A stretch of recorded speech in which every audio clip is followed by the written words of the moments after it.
Attendance roll call, President Elvishton here, Clerk Reed. Here. Trustee Lopez. Here. Trustee Maxfield. Here. Trustee Galindo. Here. And no student rep.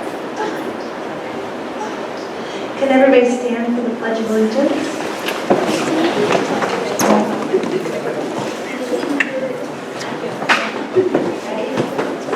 Pledge allegiance to the flag of the United States of America and to the republic for which it stands, one nation, under God, indivisible, with liberty and justice for all.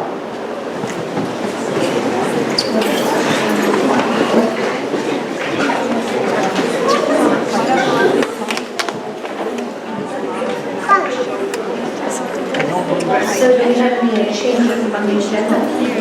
I move that we table item 10.6 and release out their schedule. Okay. Do we have a second on that? Second. So we're just going to be taking out item 10.6 tonight and bringing it back on a different date.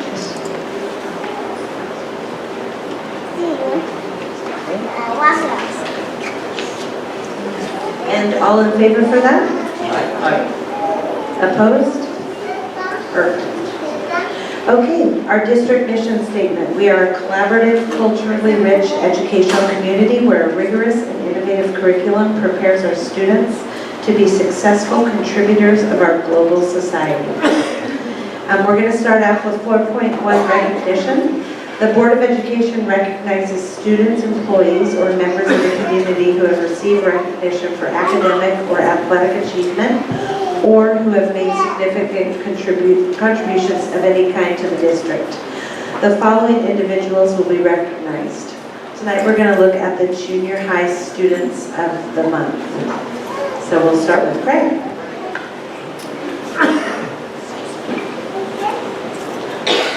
Good evening. Thank you, families, for being here tonight. Can you hear me okay? Every month, we like to recognize, and every week, students who exemplify certain attributes what we consider student learning outcomes. And I'm going to go through those learning outcomes as I announce these. And when I announce the students, please stay up here after you get your awards. I want to take a group picture of everybody. So I'm going to start off with one of the first things, it's collaboration. And so we have a group of students who exemplify collaboration. Collaboration is working together cooperatively. Our first student is Roberto Chavez. Roberto Chavez.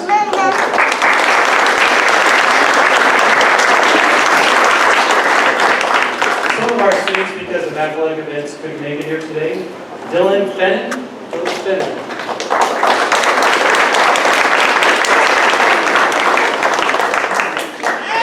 Sergio Rubio.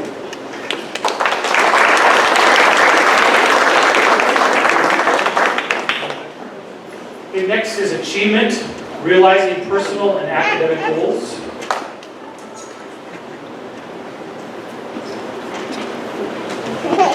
Our first student is Bernardo Cruz.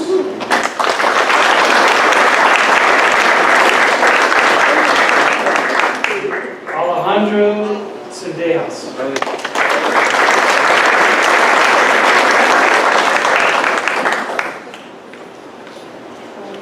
Next is attitude, developing a positive approach to life and learning.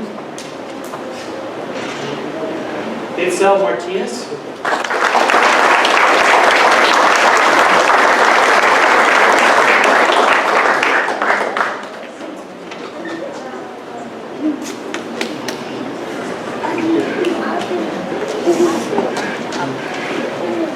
And Vincent Hurley.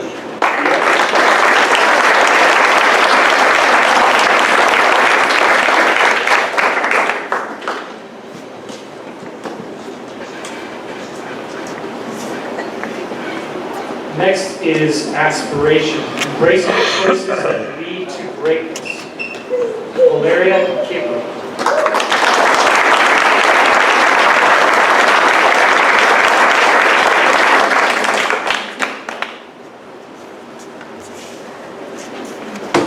Pedro Perez.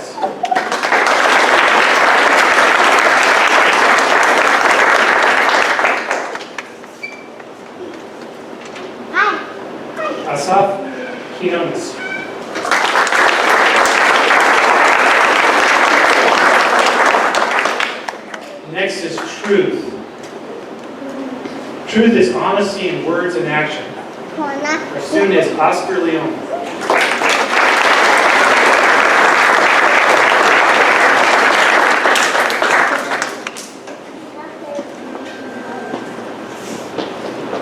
Next is tenacity, the relentless pursuit of goals and dreams.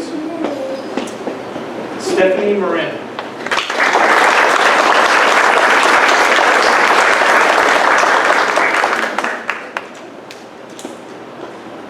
Brian Savala.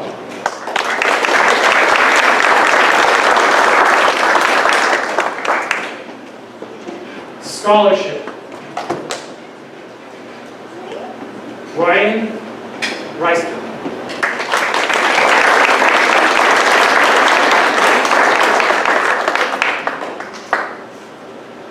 Service. Contributing to the welfare of the global community. Alexa Clavel.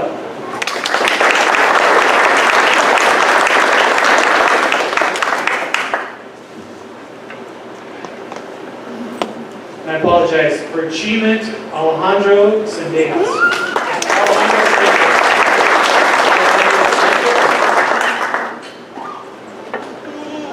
And then we have two students of the month. The first one, Valeria Capo.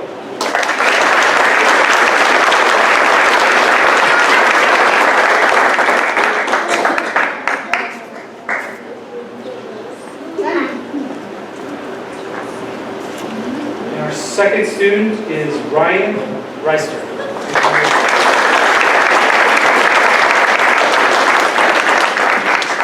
All the students who got an award, if you could come back up again, we'd like to take a picture, please. All the students who got an award, come on up. Valeria.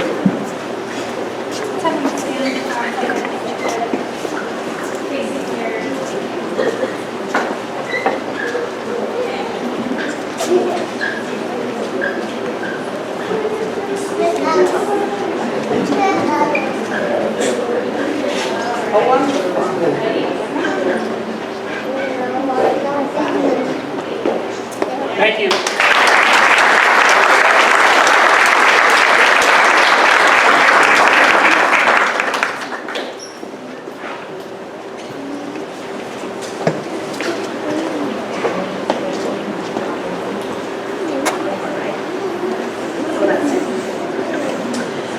Obviously, if you're done getting an award, you don't have to stay for the rest of the meeting. We won't hold you hostage.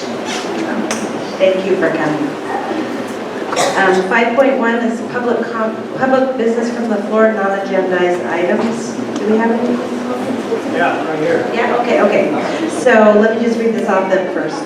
This portion of the agenda allows an individual the opportunity to address the board on any item regarding board business that's not on the agenda. So without taking any action or entering into any dialogue with the public, board members may briefly respond to statements made or ask clarifying questions about topics posed by the public. Your matter may be referred to administration, and individual speakers are limited to 3 minutes each. So, perfect. Perfect, yeah. Hi, junior high guys who don't show up, they're my guys. I love them. Don't forget to, Kept me going forever. My name is Tom Abbey. I was a school teacher here for 39 years. I retired in 2010. People ask me if I miss school. I say I don't miss school, but I sure do miss the kids. And I'm looking out here tonight. You guys knocked my socks off. I'm here because I'm the guy who brings chamber music to the schools in Napa County. I've been doing this since 2003, and obviously I'm working here then. John and Maggie Consgard Winery, that's Pete now, have been doing and involved in a chamber music series which is in its 39th year in the Valley. And in 2003, over a glass of wine, I'm sure, we said, wouldn't it be cool to bring groups to high schools? And they all looked at me and said, you're the guy, you figure out how to do it. Our first school was here, and we did our last performance of the year here last week. And I have a couple pictures that I'd like the board members to take a look at that. What that means is that people who are world-class musicians who travel the world come and play in the concert series at Napa, and we trick them into coming to the high schools. And we have been coming to Calistoga again since 2003. Most recently, we were in Tyrone's art group with the Elias String Quartet. The Elias String Quartet, I think right now is probably the best quartet in the world. Its first fiddler certainly is. And they play around the world. 2 French women, a Dutch girl, and a Scotsman. And they played in Tyrone's room just the other day. And their comment was, people who play around the world, that never had they been in an art room that had the, I guess, the audacity to look the way Mr. Sorrentino's room looked. You've all seen that art room, and the kids have been in that room. It's a treat. And that moment of quartet playing a piece of music that was written just for them, that had its world premiere on February 22nd. Calistoga junior high kids were the 6th group in the world to hear the music. So it was, in fact, a world premiere in Calistoga, I can tell you that. And this only happens because of the kids' support, the teaching support, and clearly your support, and the administrative support. As an old teacher who still wants to put an apostrophe above the Wildcats Cafe, everything that I do or did in my class was important, and someone who says, I've got something more important than what you do, just give me an hour of your time, that always is an issue. And it's an issue for teachers today, and those teachers who are not here, whose classes I play in, I thank them publicly here tonight for giving us the time. It's cool. I mean, there's nothing that you could never experience having a string quartet this far away from you. But they give it up, and I think you need to recognize them for that. And the Chamber Music Napa Valley continues to pay people to come and play for you. It's a wonderful relationship, and it's the oldest one in the valley back in 2003, and it will continue into the future. So you need to know that chamber music brings world-class musicians to you, and I think every kid who can remember my colleague Amaya, and we used to do first violin, second violin, viola, cello, and we remember that, and we remember you. Thank you so much. I just want to say one thing, and that is that everything special and enriching that happens at the school is always envisioned by someone and driven by someone, and that's you. So all the other people that participate, that's great, but it wouldn't happen if you didn't stay the course and make it happen. So thank you.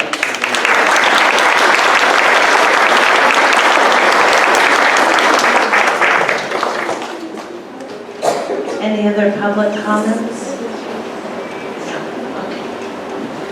So moving on to 6.1, reclassification of English language learners, which is always so exciting. And Nicole, yeah, that's awesome. So do you want the kids to stay up here as you? So you guys, when you come up, just rest up here so we can take a nice gander at you and a nice photo. Good evening, everyone. Buenas noches a todos. My name is Nicole Lamar. I'm the elementary school principal. Mi nombre es Nicole Lamar. Yo soy la directora de la escuela primaria de Calistoga. This is one of my most favorite meetings of the entire school. Esto es uno de mis reuniones más favoritos del año. Because we are honoring students. Porque estamos honrando a los estudiantes. These students who we are honoring are being designated because they have reached proficiency in English language. Estos estudiantes que estamos honrando son estudiantes que son considerados como proficientes en inglés. And so this year, I believe we have about 31 students. You can see their picture. Este año tenemos, yo pienso que son 31 estudiantes y tenemos las fotos de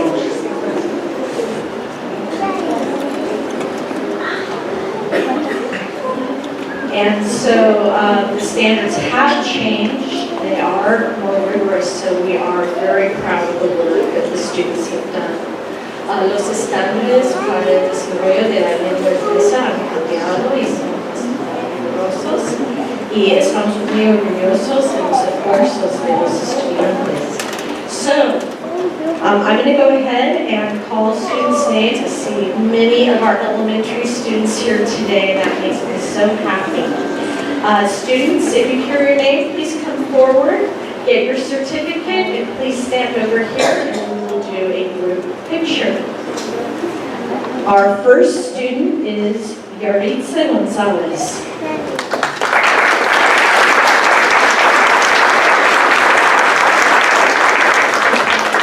Elizabeth Amina.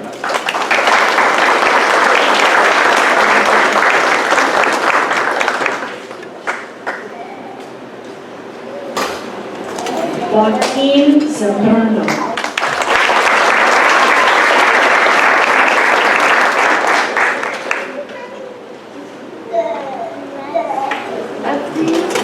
Citlali Robles.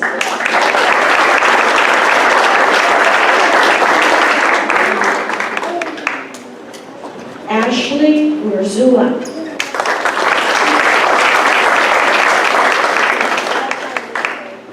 Yuritsi Lopez.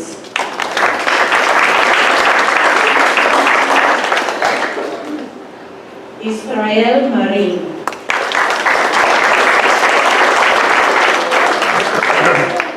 Francisco Israel. There you are.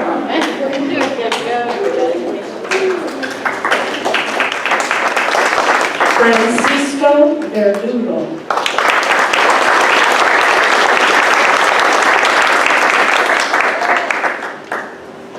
Brandon Samala.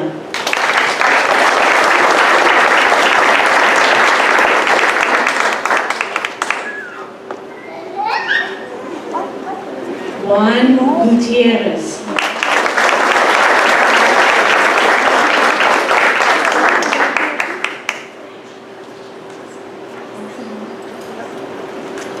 Jadex Sibu.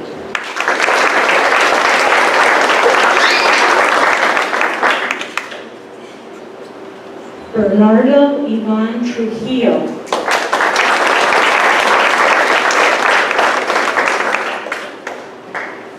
Hania Cortez.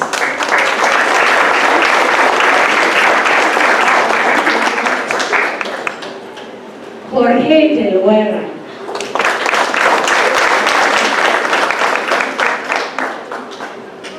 Derek Munguia.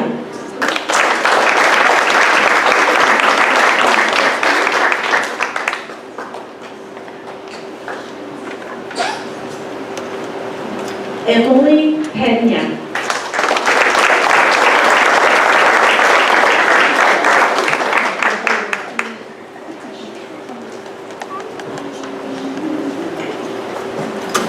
Gustavo Soto.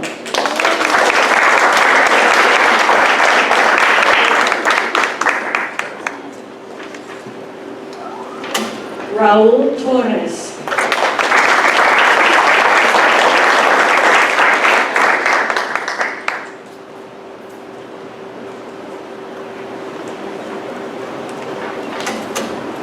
Ileana Castro.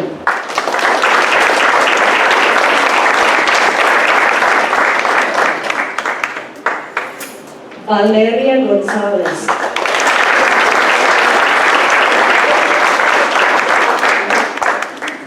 We are getting a long line here. Wow. Giovanni Lopez.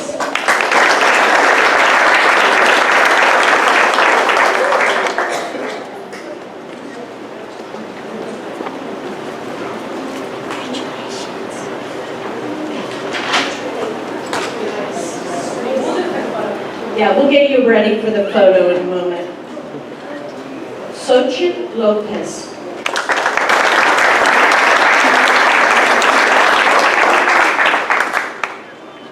Valeria Parada.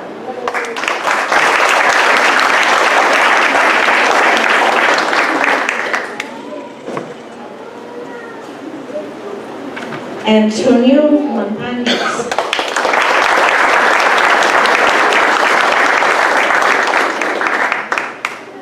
Omar Bravo.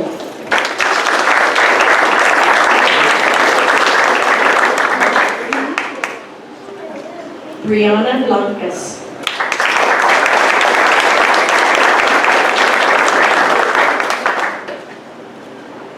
Kayla Rodriguez.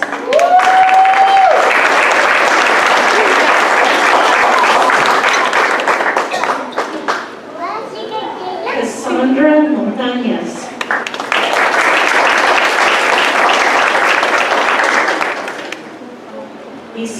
Isabella Alfaro.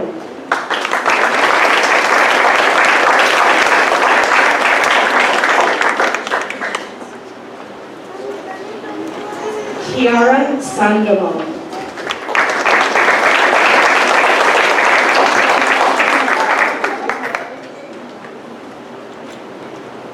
And finally, Bianca Diaz Denise.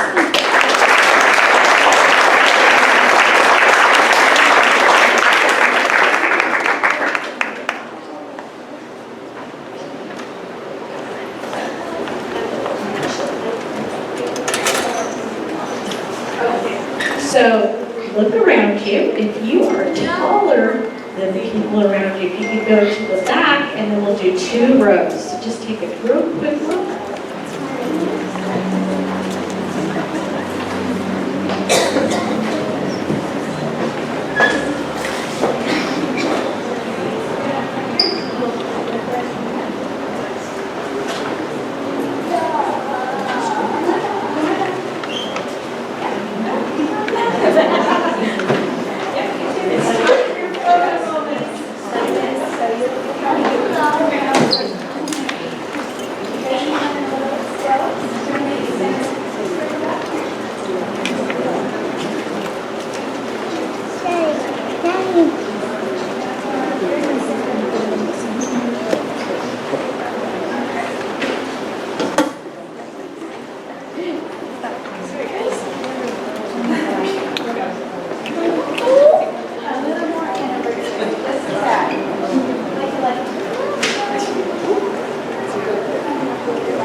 Nice big smiles.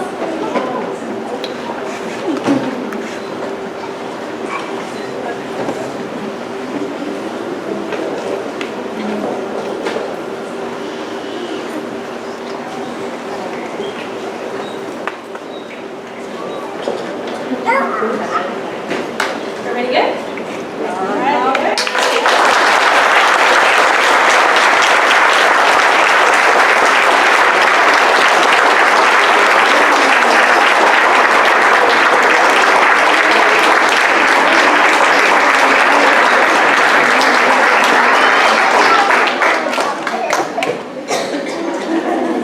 Congratulations, everybody. You don't have to stay for the rest of the meeting. But you can if you like. Oh, and then we have high school, okay.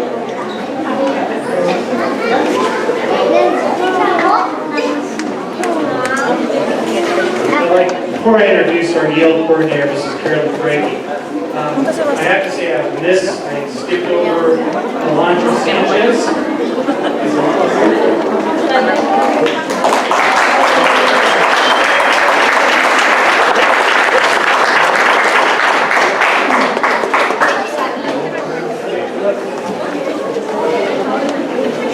So, Ms. Carolyn Craigie will be presenting for our school. She is our Yale coordinator, and she's, of course, the closest with our students to make sure they I'm going to give out the certificates for redesignation as proficient in English for the high school, junior high and high school students. The first one is Alondra Sanchez Parada.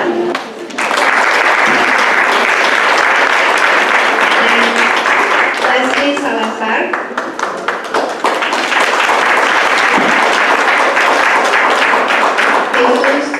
Robledo. María Quiroz. Araceli Quiroz.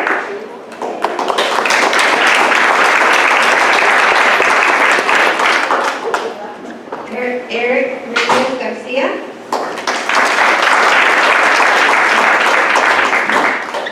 Brandon Juarez.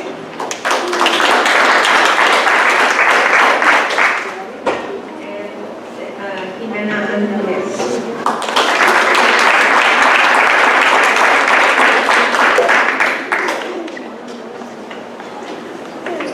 Brendan Morris.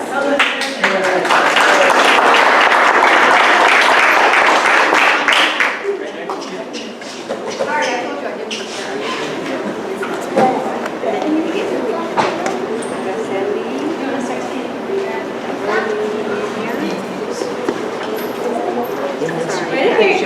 Right here.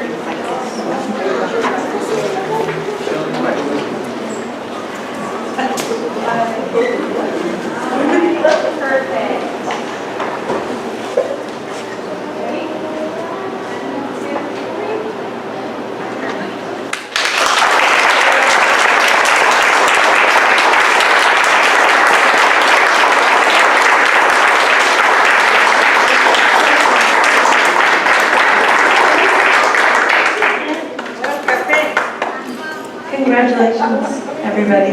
Good job. Okay. So we're going to 6.2, Local Control Accountability Plan, the LCAP survey results.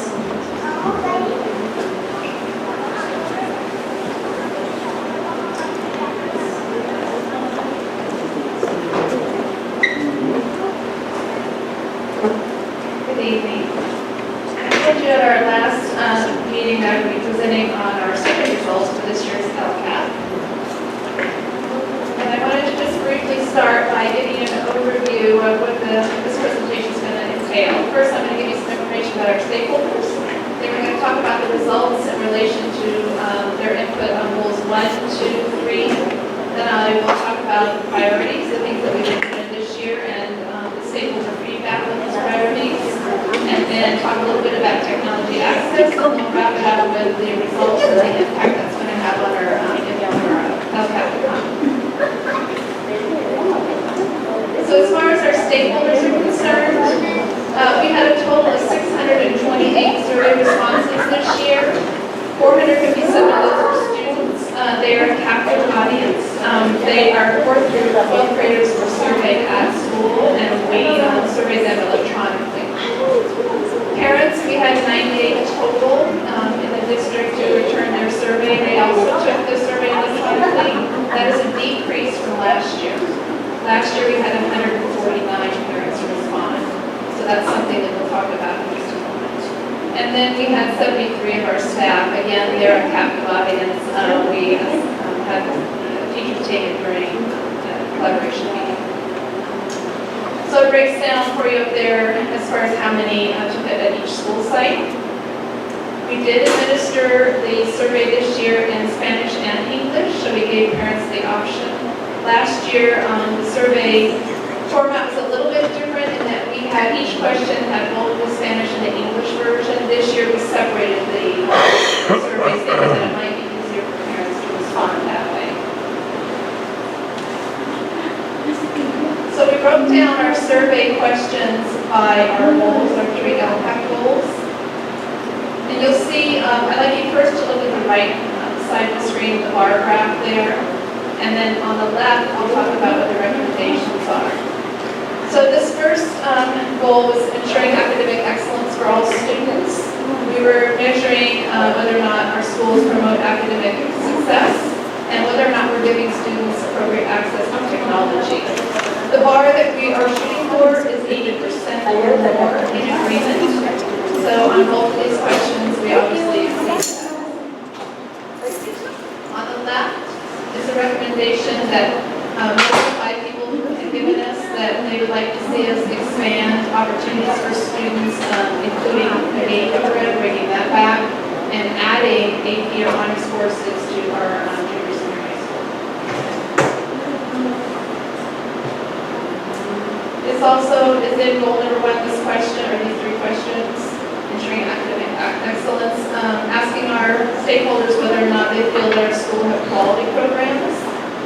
whether or not our programs in our schools are helping our students succeed, and if we have teachers that are available to our kids when they need them. As you can see on this question, for the most part, we had more than 80% of our stakeholders who agreed with that. If you look at question number 1, however, asking about our quality programs, it's interesting, there is a discrepancy between what our parents responded, they were more positive, than our staff as far as our quality programs. If you look on the left, the recommendation was for additional tutoring interventions. We've added a lot this year as far as interventions at both the elementary and the junior senior high school, but parents and staff are asking for more. This was also within goal number 1, I'm sorry. Professional development, whether or not we're offering enough of that to our staff. This is a little bit disappointing, this response, in that we did not meet that 80% mark. Second question there, whether or not we were utilizing instructional materials that are aligned with standards. We did very well on that. Over 90% of those who were surveyed of our staff feel that we are providing materials that meet the state standards. So the recommendation from the majority of our staff is that they would like more professional development, and they would like to have that led by professionals, so outsiders coming in. We're still in goal 1 on these questions. We were asking our students, this is just geared for our students, whether or not they feel that their teachers discuss their grades, if they have been given a student plan throughout their high school, the teachers have talked about it, and then if the counselor is meeting with them each year. You can see at the top, we met goal. So that sometimes there's not never, so 10% on the top, the kids are saying their teachers never discuss their grades with them. This is an area for growth, definitely next to the last 2 on discussing student plans and then having the counselor meet with every child. I know that's a goal that the high school has set, and they're making progress towards that. If you look on the left again, the recommendation was that we need to have more engaging teaching strategies within our classrooms, just to try to keep our kids more interested in their curriculum classes. Also in goal 1 was whether or not our students are receiving special assistance or attending special classes, if they feel they're being supported by the principal and the vice principal, and just in general feeling supported at school. So again, on the bottom question, we met our goal. The first top 2, there's room for growth there as well. The recommendation from our kids was they would like more enrichment opportunities, especially music, but also art and foreign language.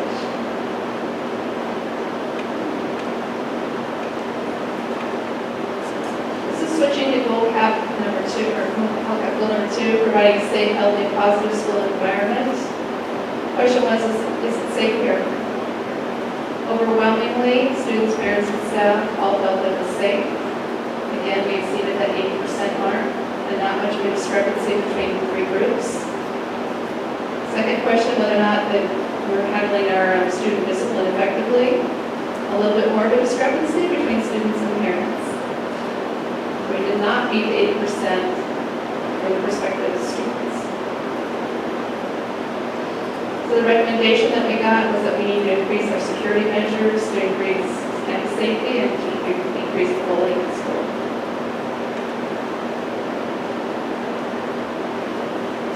This is also goal number 2. Is this a place where students feel accepted and connected? We met our goal there, 80%. We treat all students with respect and value their differences. Again, all 3 groups, all our stakeholder groups agreed with that, way above 80%. And do we provide adequate counseling services? We did not meet that for both staff and students. And as you know, you've heard that concern before, that we're not providing enough counseling for social emotional support for our kids. You see that recommendation on the left.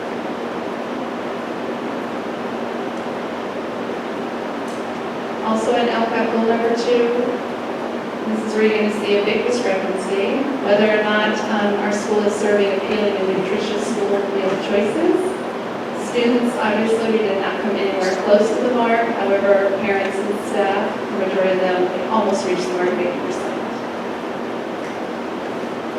And then the second one, and there's also a discrepancy between what our students are saying and what our parents and staff are reporting, and whether or not we have clean and well-maintained facilities. So as our students are thinking that they can be cleaner than they are. In particular, they remark on the bathrooms. And they would like to have more water stations added on campus. And then the appealing lunch choices, because obviously would like some different choices.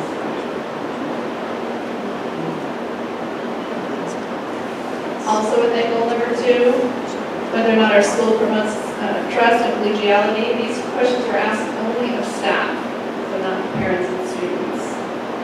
So again, we didn't quite make our 80% mark on that first question. Is it a place where staff feels supported by the principal and vice principal?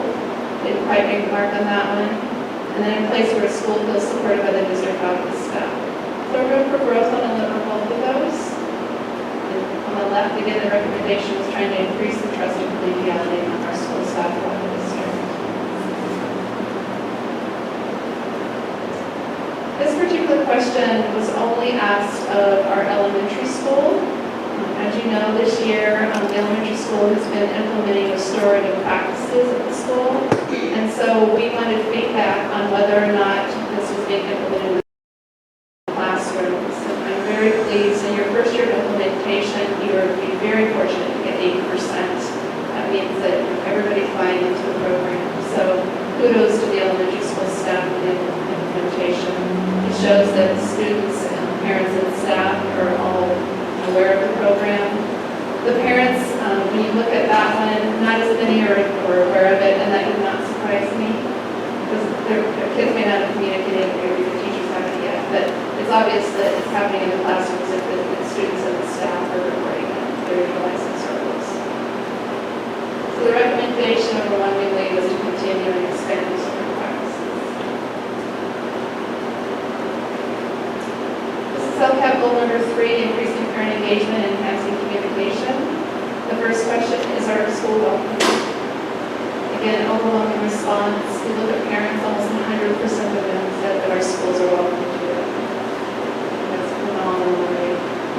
Staff also feel that they're welcoming for parents. The second question there, whether or not we encourage parents and guardians to be active partners with their students. Again, very positive response. It surprised me that the parents gave more positive responses than the staff. Parents are really good about it.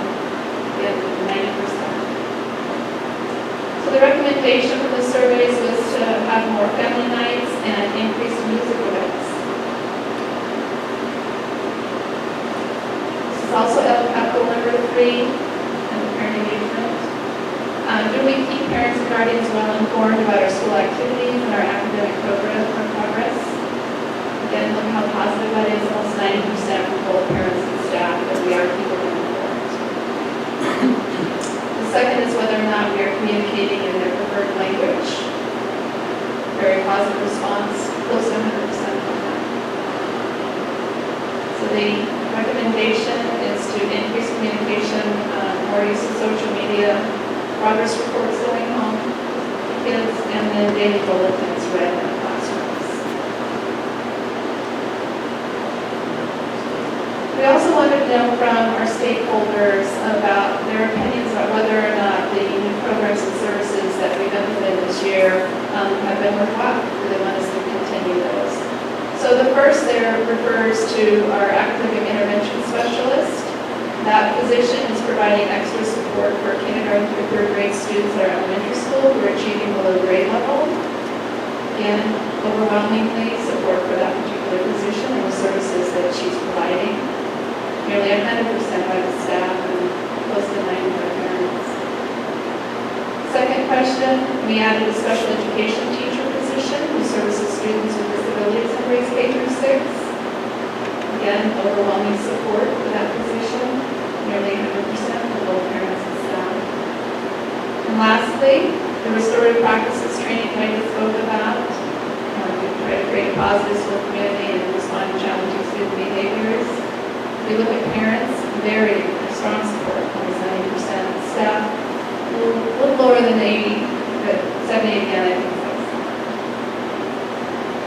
So overall, the new programs that we've implemented at CES have been supported. This is in relation to our junior, senior high school programs that we implemented this year. The first is an additional math teacher position to provide academic intervention classes for students who are also achieving below grade level, this time in grades 7 through 12. Look at parents, nearly 100%. And staff, well over 80 as well.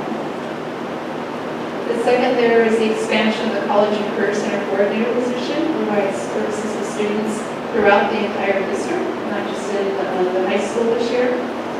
Again, overwhelming support, nearly 100 by parents. And the last is we added back a part-time library technician position so that our students can use the school library after the school day and get academic support. Again, overwhelming support. So that all shows that programs at both school sites, they're being supported for continuing. We also want to know about other programs that we've implemented, whether or not we should continue to have our family nights or not. There's an expense to those, time and money. And almost 80%, well, 80% with the parents and not quite 80% by our staff. And that second question relates strictly to our Aries communication system, which we implemented this year for the first time. Parents overwhelmingly would like us to continue it, and staff, not quite 80%, but a little over 70%. And right now we're using that for text, email, and calls. So we deduced from that that Aries communication has been an effective tool, but we did feel that there are ways that we can better utilize it as well as potential in the future. We were also curious to know whether or not our students have access to technology at home, and it was a little bit surprising to us that most of our students do have access to technology. And we did not specifically ask whether or not it was just through the phone. That's something that we can do for the next year. So as far as next steps, one of our concerns, Nicole had actually presented her school results today to her staff. And there was a discussion about the decline in the number of parents that might respond with. And so that's something that we can talk to our data leadership team about this week, whether or not it would be worthwhile to issue another, the same survey but through paper that would be more accessible to parents. We thought it would be easier that they could take the survey on their phone, and so that's why we pushed out some of the various communication, but it might be wise for us to do a combination of this information. I would like to add that there was a little notification if there was. A lot of parents weren't aware of it. So I was bringing a lot of parents up to speed as I was made aware.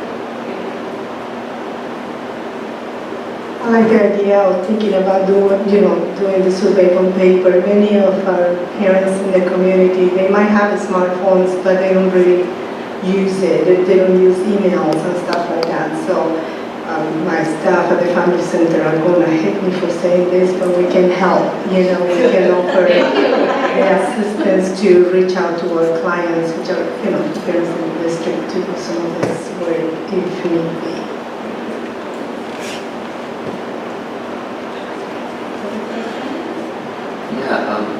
I'm just curious about some of the gaps, the percentage that didn't strongly agree or agree, particularly with the new programs at the schools. How do you interpret the fact that something like 30% of the staff didn't think that we should continue to support restorative practices? I don't have the raw data in front of me, but I have to say that when I read the question, it almost looked like, are you going to repeat the restorative practices? So unless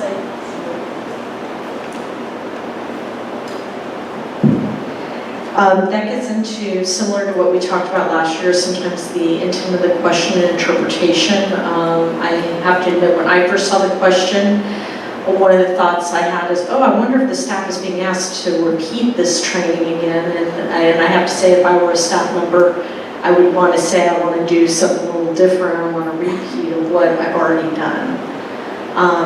But I was actually looking for the raw data to see if I could extrapolate any results on that, or any comments on that. Who comes up with the surveys? Who makes these surveys for the different jobs? We used it, we created ourselves. And we've gotten better than we were last year, Mark. I mean, every year, we learn every year. A question that's not being asked accurately or something you can do better. And I would say that a change from last year that I saw was really with the student results. We had a larger pool of student results, and the language of the questions for our 4th through 6th students was a little friendlier. So the teachers didn't feel like they had to kind of scaffold and support it as much. And so the data seemed to be a little more clear with that subgroup. So in regards to student surveys, who picks and chooses what is put on the survey and taken off as regards to like popularity throughout the state and what we choose to allow? It's not a state survey, it was a local survey. And the administrators and I, we took last year's survey and we took some questions off and added others. We reworded some of them, just based on what we thought. We wanted to know what information we wanted back about the services that we were using for district. So we designed it just based on our own programs. Yes, understandably, every LCAP is different. We all have different goals, so there's really no way we can standardize that.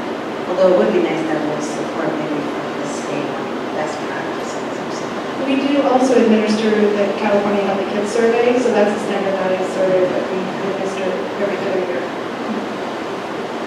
So going back to the professional development of teachers, maybe would be a good idea to have an open-ended questions where people can, again, give their opinion about what is important to them, what do they need in terms of professional development, so that, again, there's not that repetition of, there are certain trainings that need to be taken every year, like the child abuse prevention training and stuff like that, but in order, to gather the needs of what is it. The survey actually had areas for them to give answers that were in the questions, but we did not think that we could list all, the hundreds of answers that we got back. So what I've listed is just the responses that we got over and over, but we got all that information.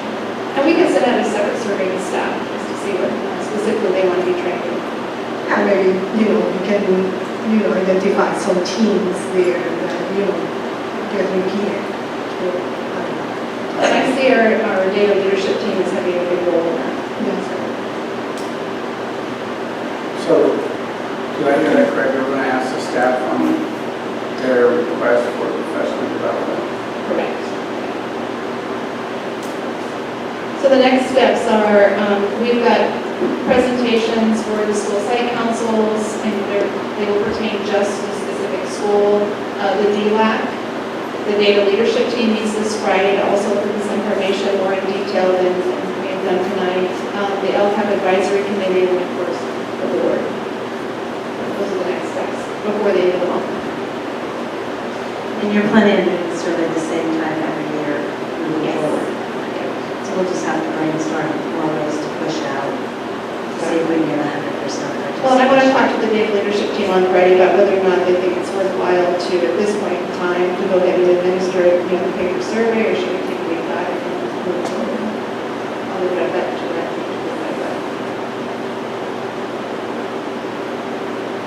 Thank you. Thank you.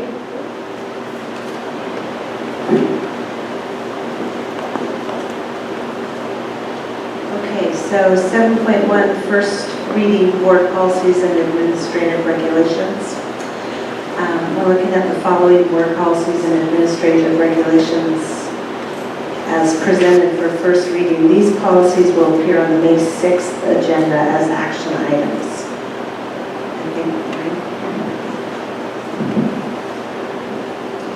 Good evening. Just to summarize board policy 3350 and administrative regulation 3350, this is our policy on travel expenses. We had the old rates for travel reimbursement and per diem of $55 a day, so we've updated that to $65 a day. And then the other change we've made, EdCode allows for two options of per diem reimbursement. One is to provide receipts, the other is to not provide receipts and just receive the per diem if the board passes the policy to do so. So we're changing that option so that staff, when they travel, no longer have to turn in a receipt for itemized expenditures on per diem rates for meal reimbursement. They'll still have to turn in receipts for hotels and parking and things like that, but just for meal reimbursement, they won't have to provide receipts and they'll get the per diem per day, the maximum per diem per day. So hopefully it'll save a little bit of time on the record keeping end and also the staff's end that are traveling. The other policy is a cell phone reimbursement policy. Currently, we have a contract with Verizon, and Verizon costs us about $1,350 a month for cell phones. Most staff are carrying around 2 cell phones, which is really inconvenient for a lot of us. I'll just say it adds a couple pounds to my purse, it's already super heavy. But we will be able to save some dollars if we go from not having the Verizon contract to being able to use our own cell phone for work-related incidents. And that would save us probably about $100 per month, and then we won't have to have the cost of also replacing cell phones all the time. We have a lot of cell phones right now that do need replacement through Verizon because they're very, very old. So this would allow us all to only have one cell phone, carry around our own cell phones, and to disperse some of the old cell phone and contract with Verizon. Any other questions? Yeah, I do. Go ahead, Joe. No, you please. So the cell phone thing, do staff and people, are they aware that their phone would be, since it's being used for district business, is going to be subject to being, searched and so on and so forth? Yes, Okay. and it will, what I'll do is I'll have some guidelines that go out when we're ready to take this process under practice. And that's going to be July 1st, so this policy is going to start July 1st of 2019. And we'll have guidelines that state such a fact, and they will also be signing a form that says, you can't be subject, and this is what you'll get reimbursed. Just so you know, at any time that can happen anyways. So we can always be asked for even our personal cell phones if something does come up. So it's not really a change in practice for us.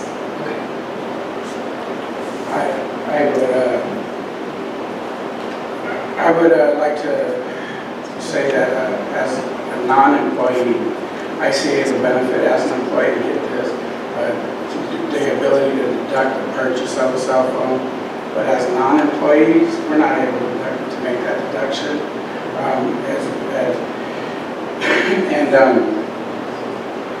So yes, we do if we have our own cell phone as a board member, we can hand that over. But if we have a district cell phone, then we can hand that over and then we figure out what exactly the process is from that point on. So I think there needs to be some a difference here between an employee and a non-employee.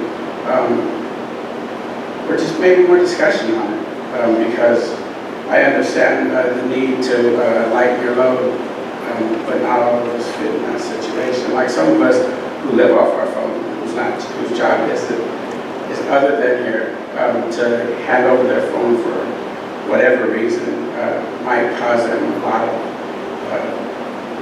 work not to happen. So that phone you have that was district issued is your only phone? No, that is my district phone. Right, but you have your own phone. I do. And so that's what I'm saying, that by changing this policy would disallow that. Well, I would have to hand over my district phone, which is fine. But what I'm saying is that there's no as you would be able to write off the purchase of your new phone, we would not. I think you could, depending on however you do your taxes. I couldn't advise you at any point about that. But the $60 reimbursement, that would be something that you would be able to So have I as... kind of looked into this when I first got elected. I have tax preparers in the family. And if you could show it to me, my tax preparer wasn't able to find it. So that would be great if you could show me where I can deduct my cell phone. If you have other business-related expenses, you can, but you're not, the $60 a month is going to be taxable if you get the reimbursement of $60 a month. I understand that. What I'm trying to say is that as it not being my job, paid job, to, and I don't want to get petty with this because I'm all for it, you know, let's minimize our expenditures, but I'm saying there's a difference between my job is to be on call 24 hours during the workday, and it's my job to be here and do that, as opposed to an elected official where he can check his cell phone every so often and not have to be interrupted throughout his daily job to check on school business when he can just check on it at the end of the day. I'm saying that difference is there to have the school call my cell phone for school reasons. You know, there's a difference here. It's not the same. And that's what I'm saying, that we need to offer more consideration on that point. If your concern is losing the device and therefore not being able to do your other work, could you spend the $60 a month to get a second device? Yeah, not only that, but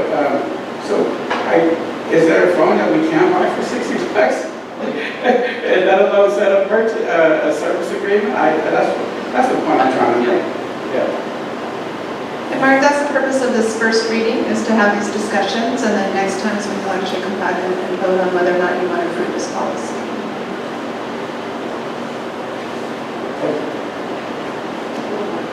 Yes, thank you very much.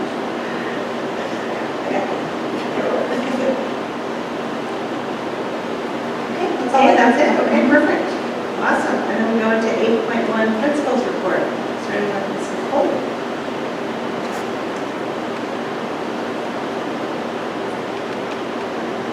Good evening, everyone. I just wanted to give an update for the past month.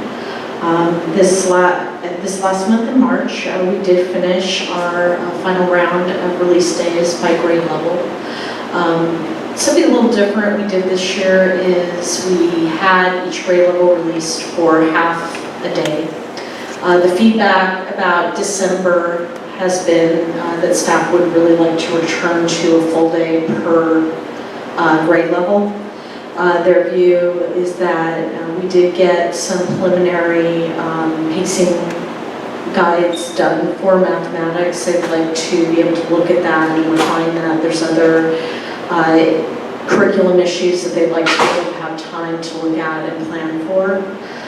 So I just want to let you know that that is where we got to with the release days, but we did do all three of the release days. We also this year for grades K through 3 invited our reading teacher to participate in those meetings as well. I got the updated numbers from our reading teacher, and as I presented last month in terms of how many students are moving to Tier 1 versus Tier 3, which Tier 3 is when we're talking a more serious level of intervention. We are still maintaining positive numbers of having more students returning back to Tier 1, which is what we call first instruction, versus kind of going up that level of intervention. Then in terms of our student activities, we just finished March is our reading celebration. We're waiting to hear who our winning classes are going to be. We also celebrated the end of, right before winter break, with family night where we watched Horton Hears a Who. And thank you to the PTA parents for helping to facilitate that. And the kids love coming and wearing their PJs to that event. And then I'd also like you to save the date. Our Mustache Dash is the theme of our jogathon. We did voting grades 3 through 6. And so we do have our winning t-shirt that is going to be worn by all the students, and the jogathon will be happening on May 3rd. And then finally, we are still doing our parent engagement class. That is on the first Friday of each month. A change we have done is that previously it was coffee and conversation. There really wasn't a set agenda. I think the parents do appreciate hearing it in advance. what the topic is going to be. And so this Friday, we are going to be reviewing the LCAP survey results. So that is what's going on at CES.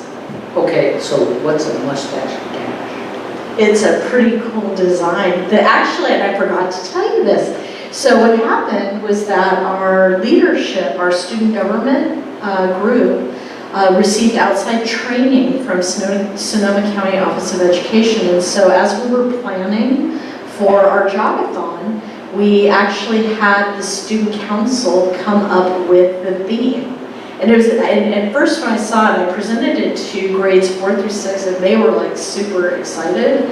And then when I presented it to grades K through 3, that this is going to be our theme, there was a little more of a what's that all about? But we had actually, for the contest, we had over 100 entries.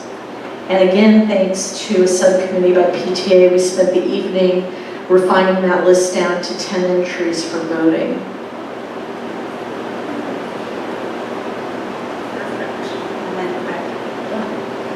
Well, thank you. I'm always impressed by what they're doing at CES. Really great things.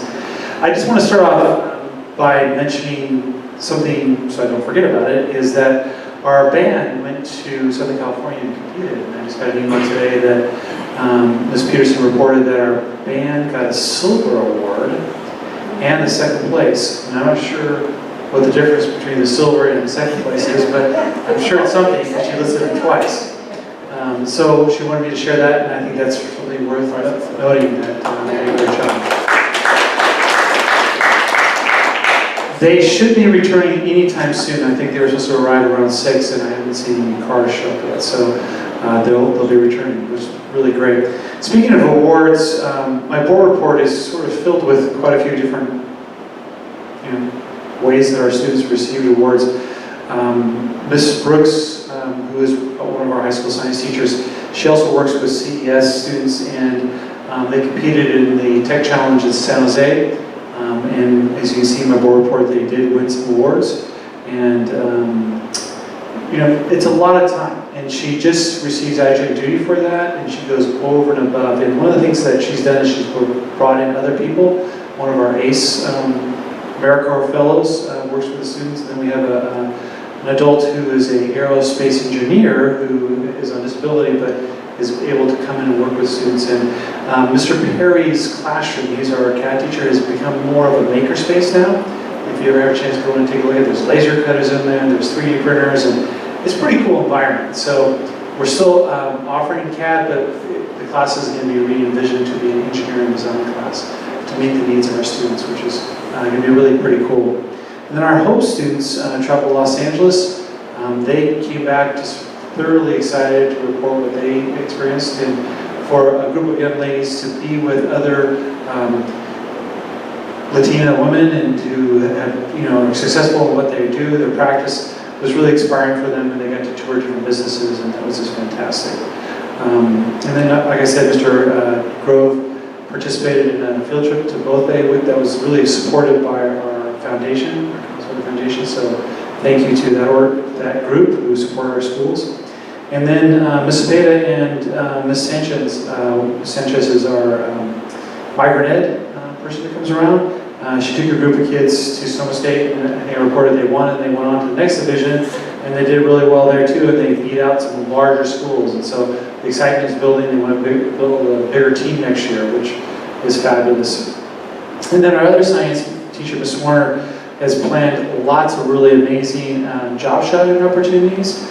And then she took a group of kids, and along with Aaron, and I think Mark, you went up to Sonoma County and got to experience that competition, which was incredible. Our kids dressed up and they presented, and it was just really exciting to see.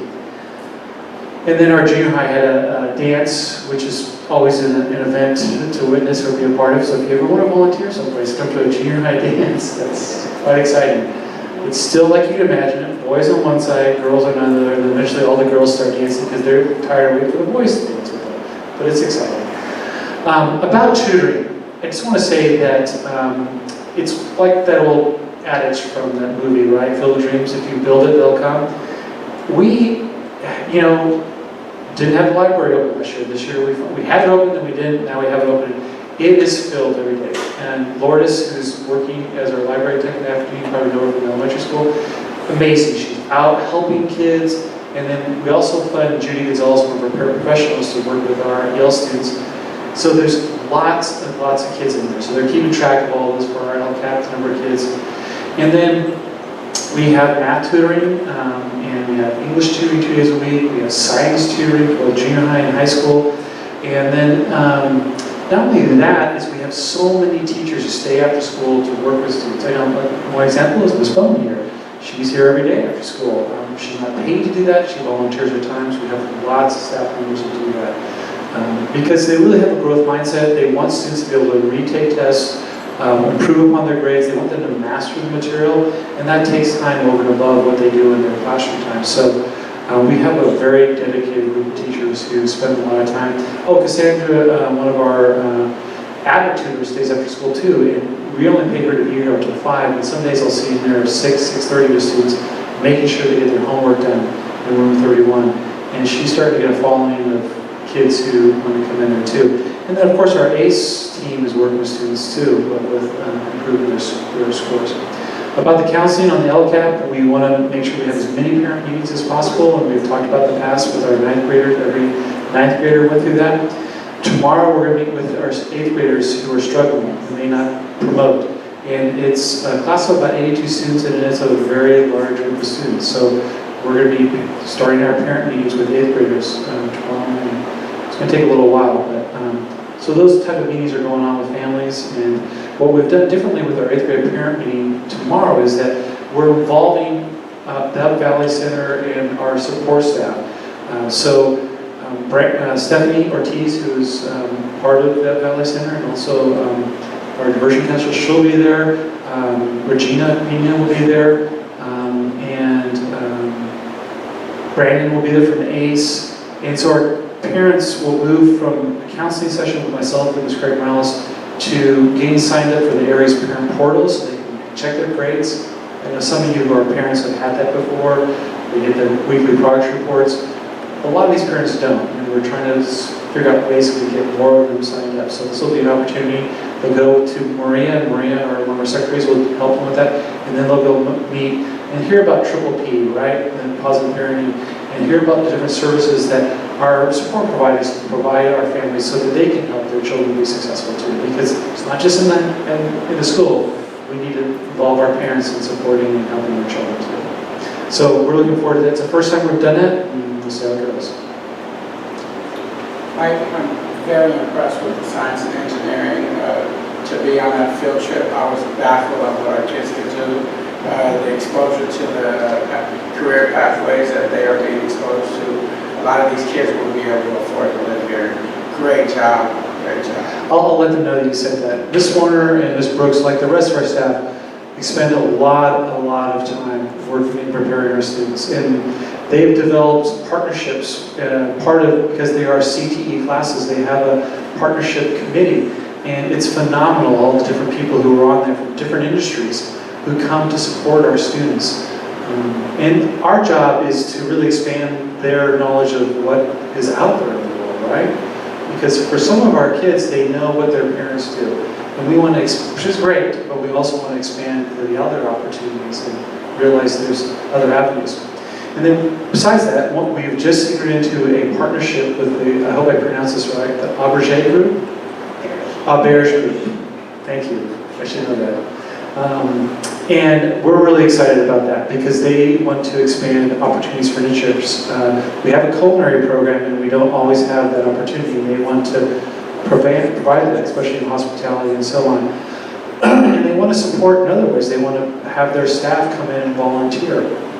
Like one of my friends that maybe you met at that day at Sonoma County, his job at Keysight, which used to be Agilent or HP, he has to give so many hours of volunteer time. So he spends it with youth at a makerspace in Santa Rosa. But they want to do the same things at their place, start giving back some time to our kids in our community, which is really exciting. So we're looking forward to that partnership happening.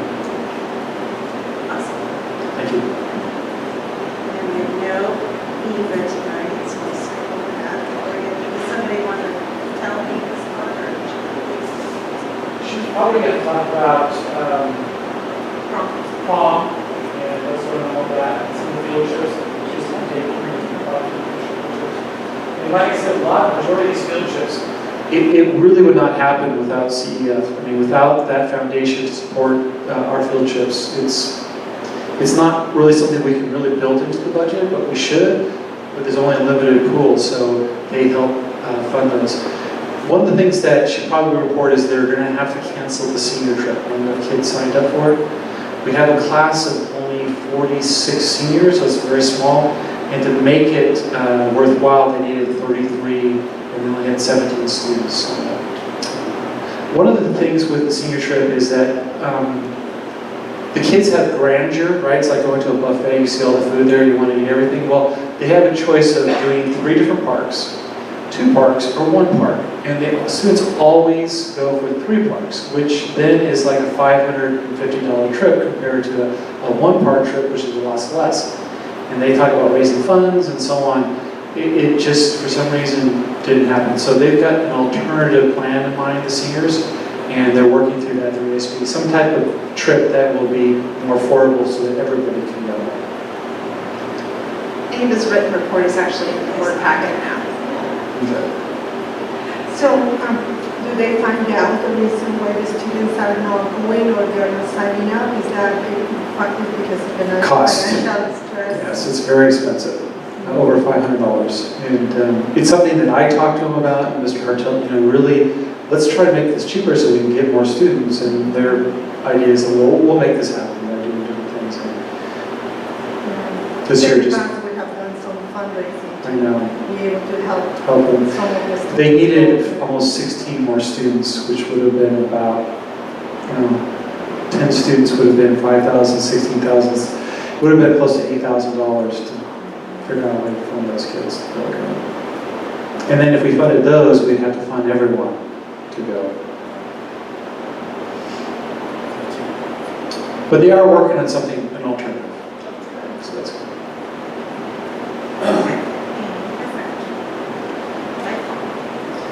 Okay, we'll report out on goal number 1 today, ensuring academic excellence for all students. And I have 2 updates for you. The first one is a hiring update. So we currently have multiple certificated jobs posted right now. We're kind of in the thick of our hiring season. And besides certificated, we have some coaching positions for the fall and some summer positions. And I can share that I'm very excited about the quality of the applications and the quantity of the applications for our certificated positions. And, we are in the middle of a teacher shortage nationwide. So to see the quantity and the quality, I think it speaks to the fact that Calistoga is a place where teachers want to be, where teachers want to migrate to. And so we are pretty much where we want to be on timing. We want to post early. It's amazing how early the timeline has moved in this industry. We post early, but I think we're where we want to be, and we'll be holding interviews for most of these later this month. And I can just say, I think there's nothing better that you can do for a student or for student performance than put a great teacher in front of that student. And I think hiring decisions are some of the most important decisions we make. And I'm really very excited about what we're going to go through with the interview season this year, and the potential to bring in some great new staff for the kids. We have a lot of our coaches in the fall are returning next year, and then some are not. So we posted those positions, and I think we posted early enough to have quality coaches for us in the fall. And I can share we've had mixed interest in the summer program this year. On the classified side of things, we've had strong interest, and all the positions will be filled. And then on the certificated side, about half of our positions are filled. And I think we do understand, our staff work hard, and they need the rest and the recharge that summer brings. We are a small staff, so we understand that. So we will be going externally and posting. Those are actually already posted, the summer jobs, and then we'll start to recruit formally in the word of mouth. So that's a hiring update. And then also, I wanted to provide an update on graduation requirements. There's been some discussion amongst this body this year around bringing new graduation requirements forward. And I can share that we're making progress on this.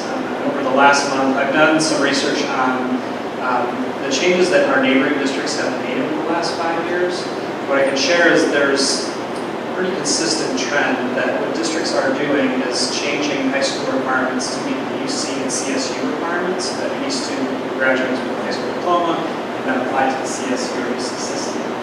And then some districts have gone beyond that depending on what the district's interests are. So in that regard, we have some changes we need to make. There are also some decision points that we have beyond just the basics of meeting CSU and UC requirements. So we're making progress. I feel confident that next month we can bring a recommendation and some board language for a first reading.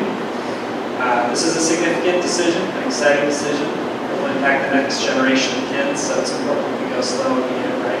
But I do think next month we'll be able to present something.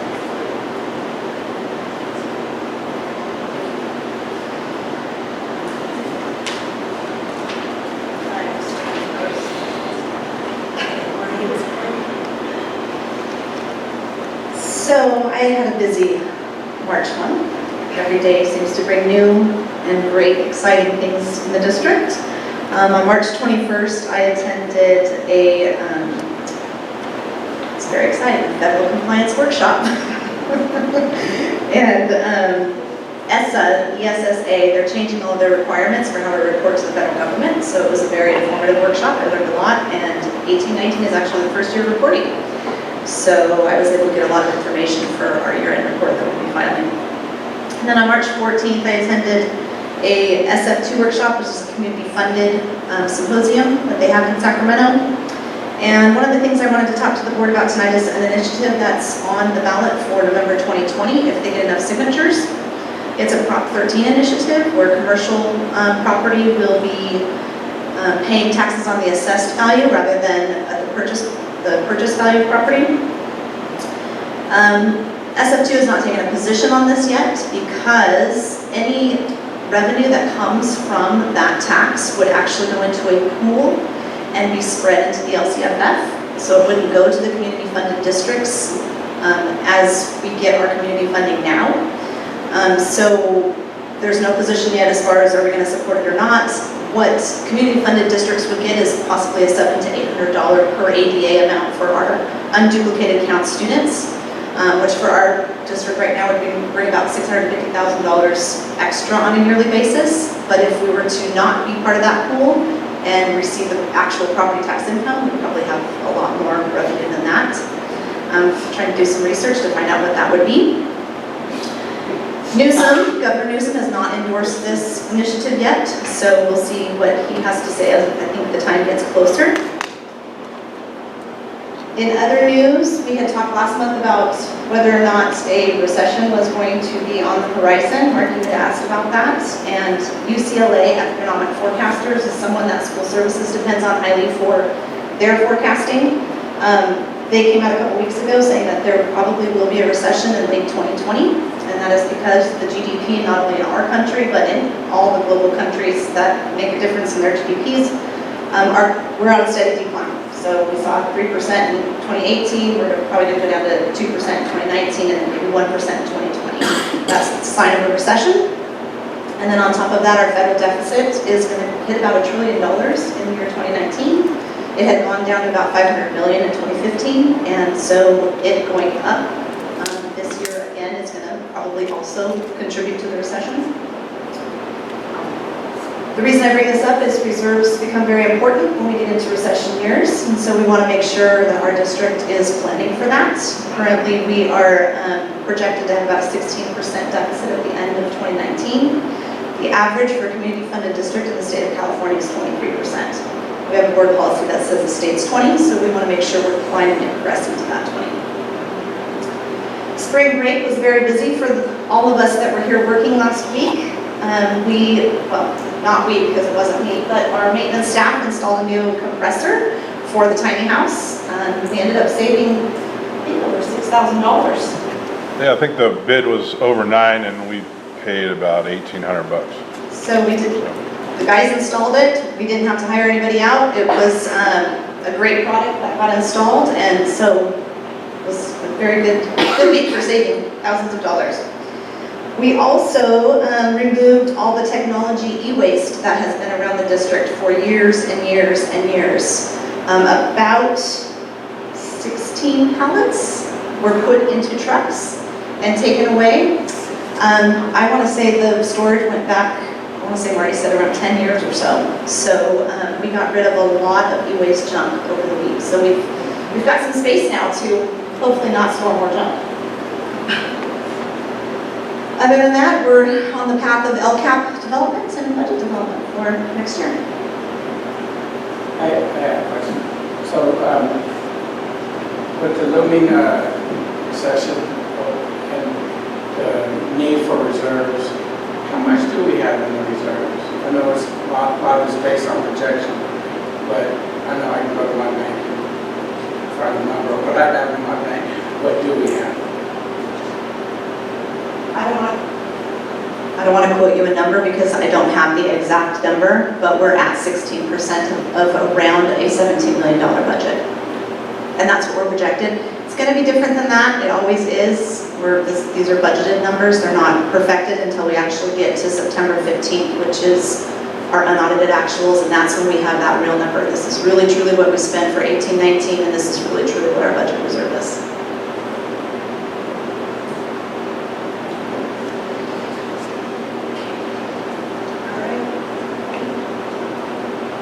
So our district data leadership team meets again this Friday.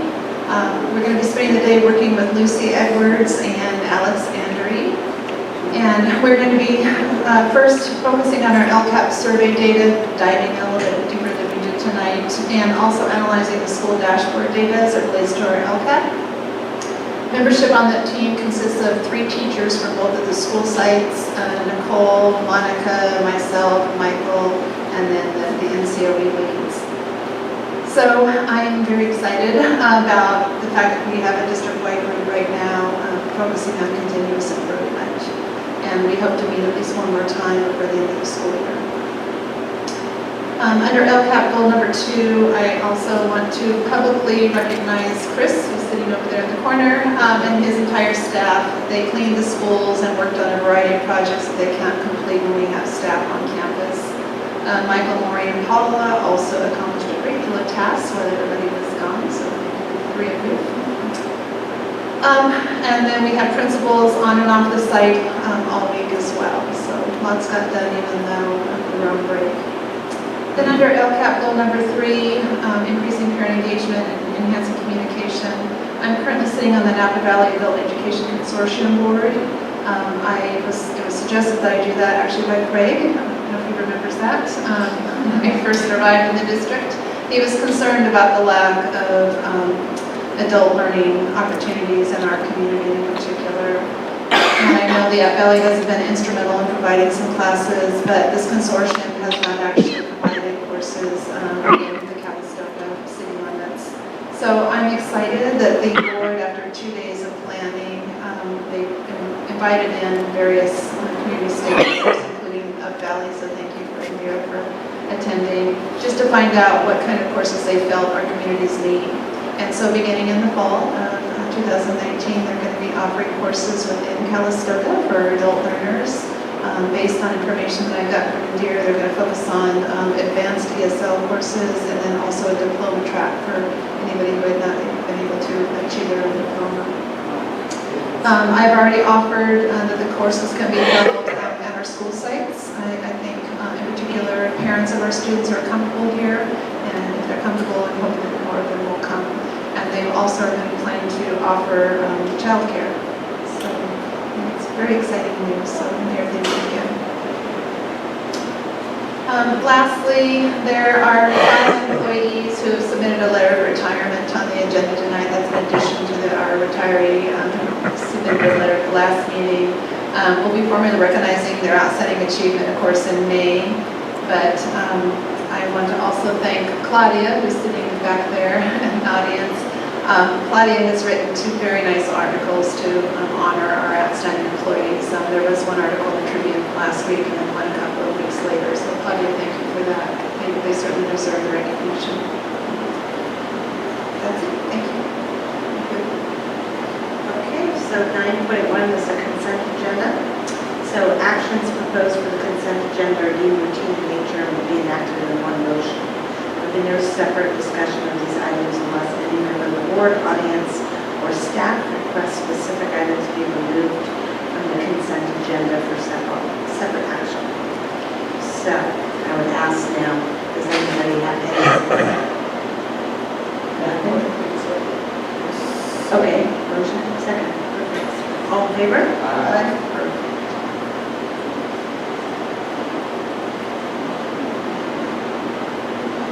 And then roll call. President Elkishton, aye. Clerk Reeves? Aye. Trustee Lopez? Aye. Trustee Maxfield? Aye. Trustee Blumno? Aye. And student rep is in support. Great, then we move on to action items. 10.1. Protocol for action items includes staff presentation, questions from the board, public input, deliberation by the board, and voting by the board. During public input, there will be a 3-minute time limit per person. So 10.2, Facilities Master Plan, RFP. The district is looking for board approval tonight to put out a request for proposal for architecture firms and other firms that do master plans for school districts. We have gotten the legal opinion of the document that was in the board packet for the proposal. All is good on the legal side of things. We'd like to go ahead and advertise for this request for proposal. We do have a deadline of May 8th. And we have a list of some architectural firms that are close that we will be sending the information to. We are going to post it on our website, and we're also going to, we're going to put it in the paper for a couple of weeks. So we'll advertise it actually in the written newspaper. There's a lot of firms that actually, that's how they find their work. So that all being said, we're going to have a mandatory walkthrough scheduled for anyone that's interested to do the proposal on April 29th. It's a really good idea. Hopefully we'll get a lot of interest. It helps them put together a much better proposal that is in the interest of our district and our needs. And we recommend moving that forward. Motion to approve 10.2. Second.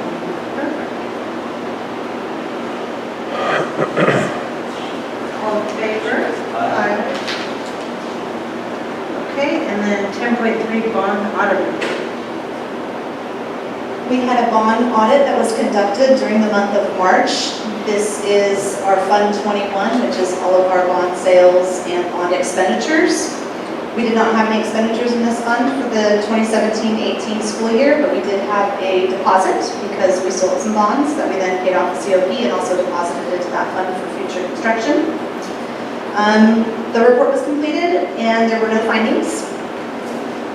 All of this was based again on the 17-18 fiscal year. And on the performance side of things, one thing they do look at is to make sure you have an oversight committee, a bond oversight committee. We obviously do not have one right now because we don't have the quorum in order to have one. We have advertised, we have not gotten the interest. We will go through that process again this year to try to do the same, get interest out there and get bond committees started. But they did make note of it in the financial audit. They did not use it as a finding. Any questions? Questions? So I'm looking for a motion to approve the bond audit report as presented. So moved. Second. All in favor? Okay, 10.4, contract with Terra Verde. Terra Verde is a company that assists districts in completing their Prop 39 energy projects. And we do have 3 projects that are scheduled for completion this year. One is exterior lighting on campuses. The other is HVAC thermostat, programmable thermostats to help with energy savings there. And then the other is occupancy sensors to help with lighting control. Terra Verde conducts what our savings energy projection is based on replacing all of those products.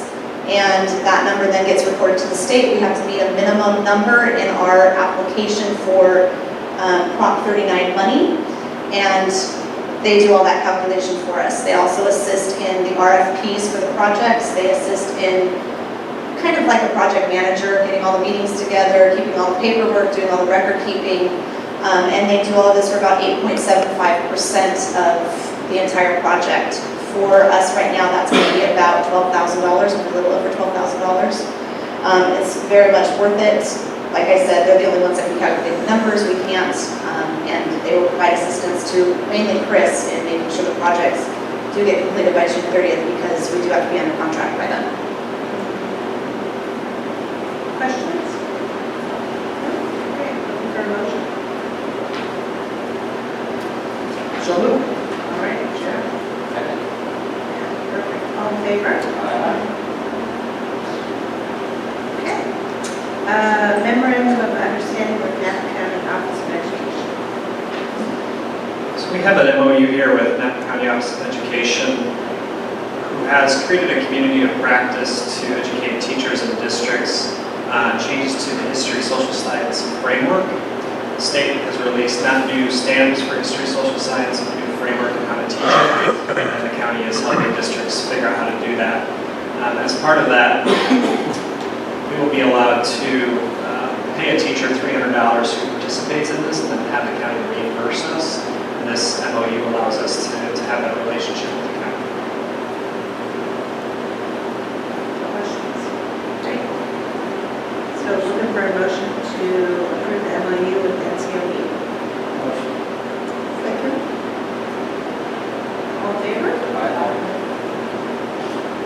All right, and we table 10.6, we're going to go over that. And go to 11.1, so we're just looking at the next three board meetings, May 6th, June 10th, June 17th. Anybody know offhand if they have any meetings?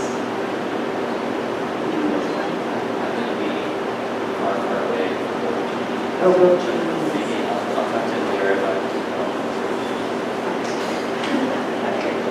No, I'm thinking more.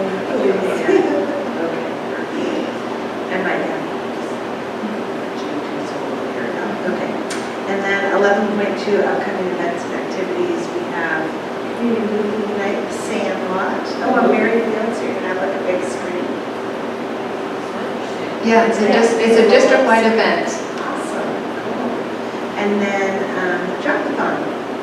And then 11.3, tentative future agenda items. So retiree, tenured teacher, and student representative recognition.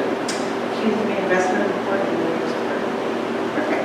We don't have any need to reconvene the closed session, so I'm just looking for that. Calm down, Joe. Ready? Move to adjourn? Okay. Second? All in favor?